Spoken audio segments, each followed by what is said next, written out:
né? Porque o Mota, quando fez o que fez, quando pautou o PDL na calada da noite, para o dia seguinte, e 2 minutos depois, o Ciro Nogueira retuitou o tweet do Mota, não tinha nem dado tempo dele mexer na tela, ficando evidente que se tratava de uma concertação, de uma combinação, né? Quando faz isso, aí realmente está indo para o confronto, e aí nós vamos ter que tratar desse assunto. O presidente da Câmara, Hugo Mota, inclusive negou traição ao governo Lula nesse episódio da derrubada dos decretos do IOF. Ele postou hoje um vídeo. Vamos ver o que diz esse vídeo do presidente da Câmara. Hoje temos um Hugo especial para falar sobre o IOF e muitas outras coisas que falaram aqui em Brasília nessa última semana. E essa história de que o Congresso não olha para o povo, hein?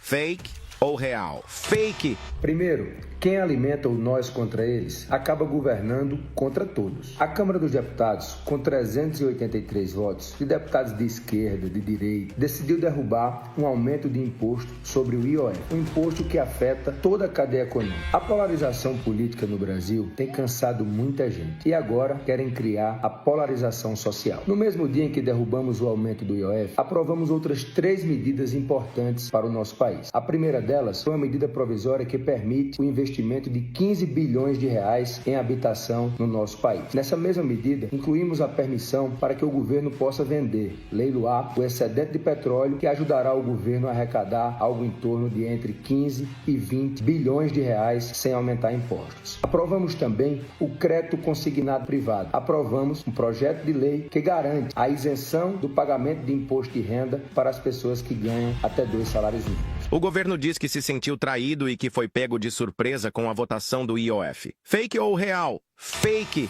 O capitão que vê o barco indo em direção ao iceberg e não avisa, não é leal, é cúmplice. E nós avisamos ao governo que essa matéria do IOF teria muita dificuldade de ser aprovada no parlamento. O presidente de qualquer poder não pode servir a um partido, ele tem que servir ao seu país.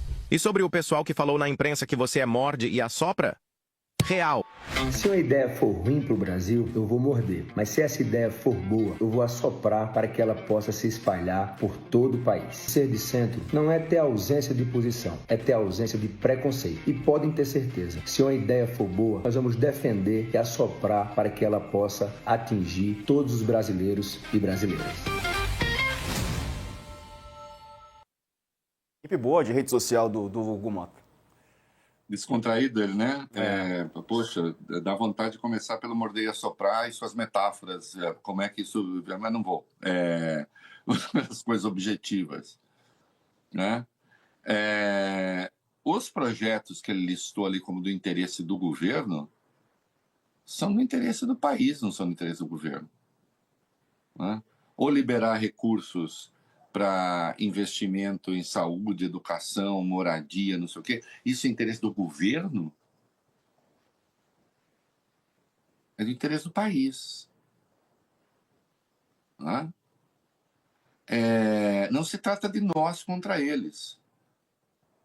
Se trata também, né, de cumprir palavra.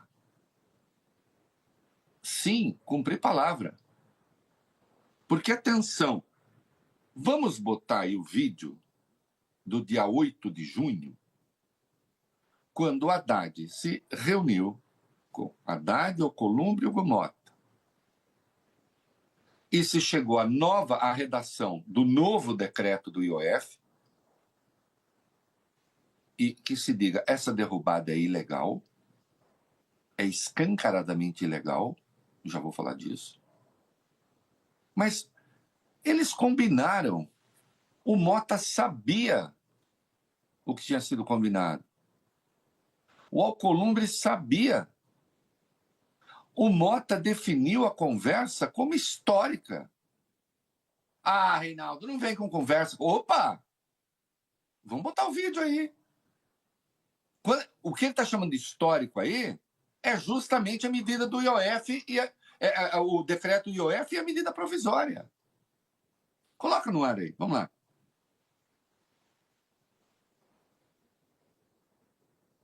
Temos, pessoal, o vídeo. Pessoal, primeiramente dizer que hoje foi uma noite histórica, onde tivemos, acredito que pela primeira vez, pelo menos nesses últimos anos, uma reunião conjunta entre os líderes da Câmara e os líderes do Senado Federal, com a presença do ministro da Fazenda, toda a sua equipe, da ministra da Secretaria de Relações Institucionais, e o governo atendendo essa posição do presidente do Senado, do presidente da Câmara, representando as duas casas, hoje trouxe essa alternativa. É importante registrar que isso só foi possível graças a esse trabalho que nós fizemos junto ao Ministério da Fazenda.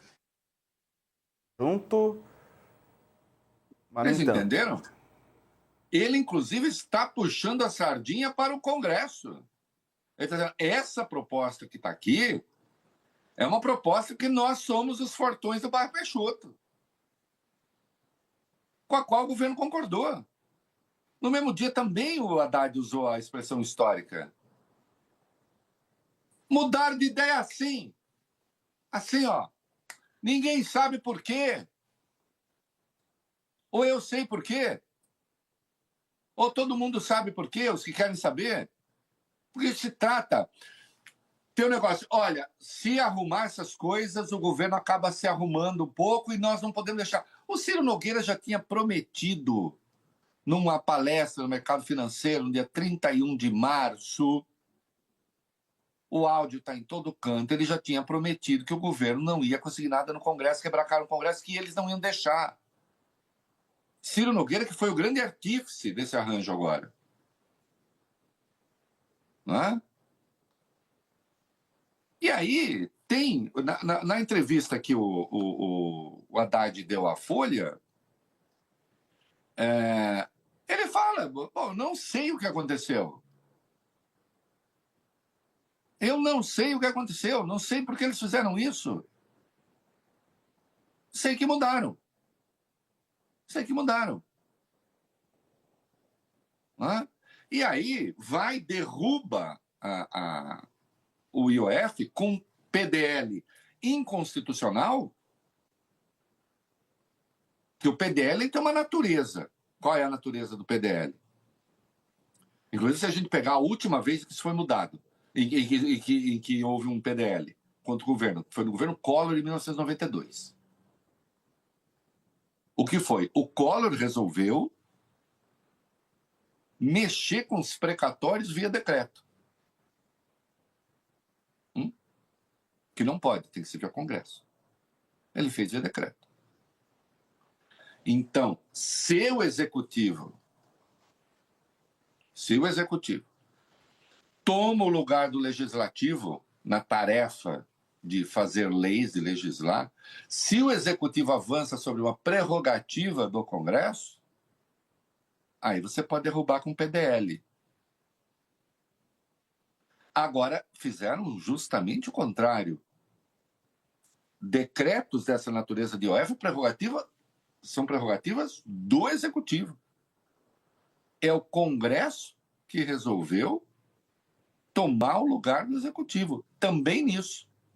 Não bastam as emendas.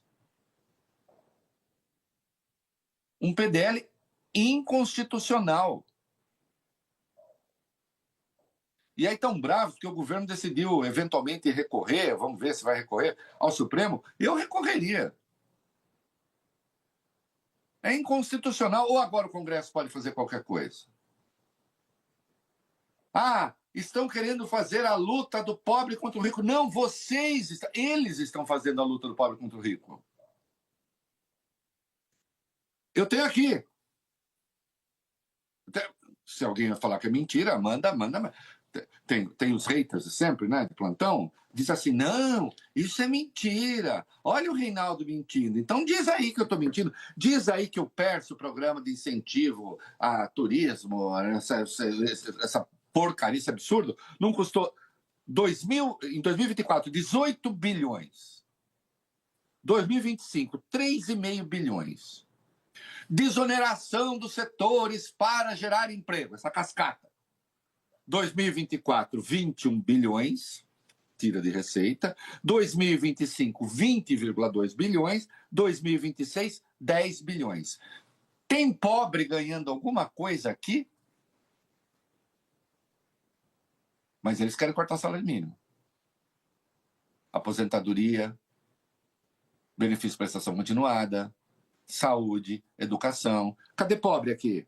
Emendas parlamentares, 2024, 35,3 bi. 2025, 62 bilhões. 2026, 54,2 bilhões. Cadê pobre? Cadê pobre?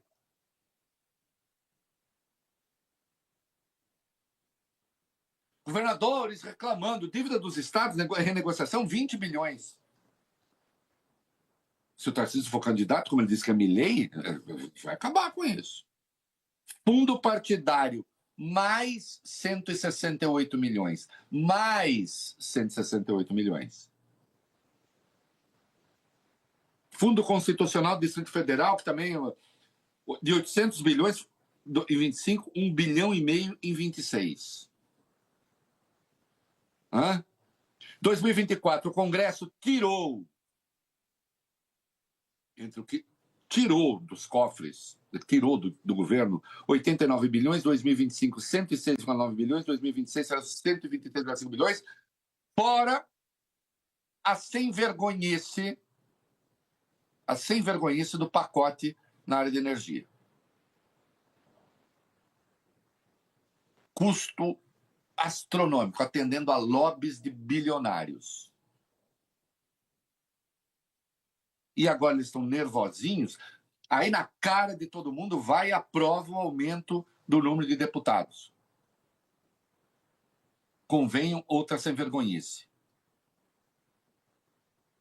Né? E claro, querem emplacar agora, não, precisamos cortar os gastos com saúde, precisamos cortar os gastos com educação, porque assim não dá mais a vinculação de... Não, eu acho que até dá para discutir tudo isso. Dá até para discutir tudo isso. Agora, não tem mais nada para discutir antes? Cadê o debate sobre os gastos tributários? 860 bilhões por ano, 860 bilhões por ano de incentivos, renúncias, desonerações. O Mota prometeu que ia ter esse debate. Teve. Vai Ciro Nogueira, quando derruba o IOF, e diz, porque não podemos, não podemos crer que o orçamento de 1 trilhão, sobra 1 trilhão, que é 2 trilhões pagar juro, não podemos crer que o governo não possa cortar. Ô, bonitão, diz onde cortar. Por que não diz onde cortar? Fala onde. Aliás, Ciro Nogueira, votou como no caso do aumento de deputado? Por favor, não? Obviamente. Aliás, a sem vergonhice com as emendas, que é outra coisa que não se discute. Sexta-feira houve a audiência pública feita pelo Flávio Dino, e o Mota e o Alcolumbre podiam ter aparecido lá para explicar tudo e não apareceram. Sumiram. Aí você descobre que um deputado de São Paulo mandou 2 milhões e 400 mil para o condomínio dele, Tamboré 1, Beverly Hills, no Brasil. Condomínio dos milionários, um casa que tem até 40 milhões. Mandou lá a grana para lá. E assim tem sido com as emendas PIX, essa sem vergonhice, que eles não querem discutir. O que é? Tão chateados porque isso começou a aparecer? Porque começaram a tomar uma sova nas redes, que tem algumas áreas que estão começando a descobrir, de fato, onde é que o dinheiro está indo? Aí esse deputado, ele votou contra o IOF, viu, Diego? Porque ele votou contra o IOF. E votou a favor do pacote de dar grana para bilionário na área de energia. Já. E assim tem sido. Tem que começar a levar isso, tem que começar a fazer esse debate. A conciliação é o caminho da boa política, sem dúvida nenhuma. Agora, a conciliação sem sem vergonhice, né? Porque o que está em curso é sem vergonhice. E sim, o que se fez foi trair miseravelmente um acordo feito com o governo, e o Mota agora está tentando fazer graça, mas foi isso que aconteceu, de um acordo que ele próprio, ele, não outra pessoa, tinha chamado de histórico ao lado do seu Davi Alcolumbre. Né? E nas emendas até agora não mexeram. Nas emendas até agora tem deputado mandando emenda a piques para seu condomínio milionário. Esse é o fato irrespondível. É isso aí. E no ainda falando sobre essa disputa política, né? E é engraçado que fala nós contra eles, mas a gente está chegando perto de outubro, né? E cada vez mais o discurso eleitoral tem crescido. A gente viu o Tarcísio falando, né? Eu acho que o nós contra eles, tipo, não é também esvaziar que existe, né, uma disputa política de narrativas, de cada um defender o seu ponto de vista e que há necessidade de, às vezes, colocar-se, né, enquanto, enfim, a sua ideia, né, o governo tem que colocar, como você falou, né, até na hora de Lula ir para a luta política. Por que isso representa nós contra eles? Não, deixa eu dizer uma coisa, eu vivo num permanente, você sabe que eu me encontro bastante com os meus amigos fim de semana, e às vezes a gente tem debates muito inflamados, né? Uma vez até estava num condomínio lá, o porteiro ligou e falou, vamos baixar esse negócio. Meu filho, debate nós contra eles sempre tem posições diferentes, é nós contra eles, ou eu contra o outro. Que é isso? Aliás, uma conversa em que um fala, o outro diz é verdade, o outro fala e diz é verdade, também eu fico com vontade de ir embora em 5 minutos. Não é? De certo modo, a relação amorosa também tem contradições. A relação amorosa sem contradição, como é que faz? Não tem essa. Essa ideia do nós contra eles é a ideia que quer matar a política, na verdade. Entende? Nós contra eles, muitas vezes, sim. Apenas que existem, como um meme, uma vez, de um vídeo famoso na internet, antiquíssimo, né? O problema é que tem nozes, né? Contra eles. Então, são muitos os nós, não é? Agora, existem nós contra eles em algumas questões importantíssimas. E tem de ser assim. Democracia. Tem nós contra eles. Tem quem flerte com golpe e tem quem seja contra o golpe. Com a devida vênia, do meu ponto de vista, qualquer um que decida ser candidato de Bolsonaro, que tentou dar o golpe, que nega que tenha tentado e que defende anistia e indulto para golpista, com a devida vênia, para mim, essa gente compõe o eles. Eu não quero conversa com essa gente. Eu não quero mesmo. Eu não quero conversa nem com amigos que foram um dia, eventualmente, que estejam do lado desse troço. Eu não quero. Para mim, virar eles. Não me interessa. Olha como você ajuda a polarização. Não. Estamos voltando. Eu ajudo a vergonha na cara. Estamos voltando agora para toda a nossa audiência, Reinaldo. Que complementar, a gente ainda falando sobre o desdobramento do último bloco, né? Sobre o tal do nós contra eles. Tá concluído isso. No que diz respeito à democracia, eu realmente sou nós. Eu não quero saber deles. Se eles querem golpe, eu não quero. E não quero nem conversar sobre isso. Eu quero combater. Eu acho que quem defende golpe tem que ser preso. Eu não acho que tem que ser. Eu não acho que quem defende golpe é um lado do debate. É simples. Bom. Quem quiser considerar, considera. Eu não considero, não quero nem papo. Tá certíssimo. Mas nem papo, não quero nem ficar debaixo do mesmo teto. Muito bom, muito bom, muito bom. Você está certíssimo. E a revista